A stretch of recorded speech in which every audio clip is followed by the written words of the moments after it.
All right, Honors 11, welcome back from spring break. This is for Tuesday, April 7th. We're going to continue with The Importance of Being Earnest, Act 2.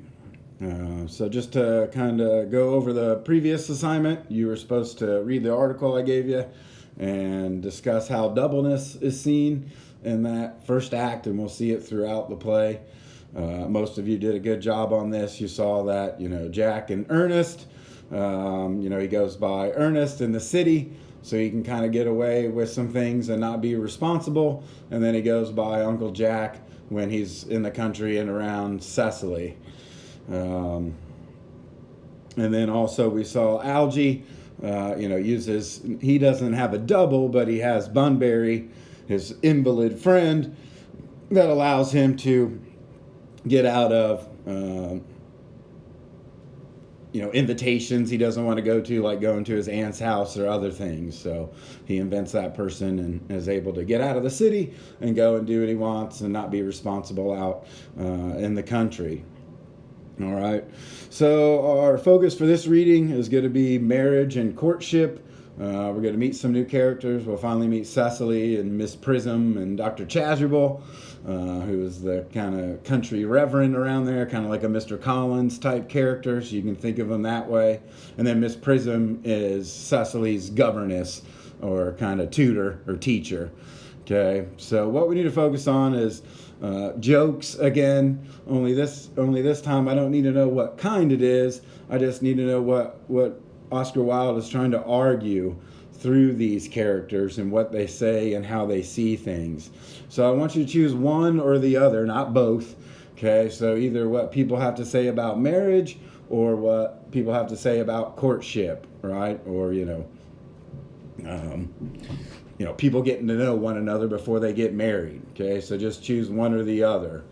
All right, so we're just going to read about 9 pages. That's what we'll probably do this week. Try to keep the readings, to about 10 pages or so. So you need to stop at the top of page 30 where Merriman says, "Yes, sir." Okay, so Merriman is the butler or the servant, whatever you want to call him. All right. Okay, so our assignment, while you're reading, find 2 jokes or comments made by any of the characters that relate to one of those topics, marriage or courtship. Okay, so again, I don't need to know what kind of joke it is. I just need to know why it's funny. Okay, what is Oscar Wilde trying to say about Victorian society? Okay, so as always, there's probably 20 or 30 jokes in there to choose from. All right, so just do your best. I'd rather you do it on your own than go run into the web. Okay, and like I said, I'm not grading these real hard, so do your own work, and that's good enough for me. All right. Okay, so what you're going to turn in is just tell me the topic that you want to talk about. Okay, so marriage, who said it? Okay, Miss Prism said this, so what did they say? Okay, think about what's going on in the play and why it's funny, and then maybe look back to your kind of Victorian values that we did the previous week and try to see what Oscar Wilde is arguing with that joke or with that comment. Okay, so it should be about 5 sentences for each for a total of 10. And again, you can just type this up on your previous document or send me a new one and send it as a PDF, please.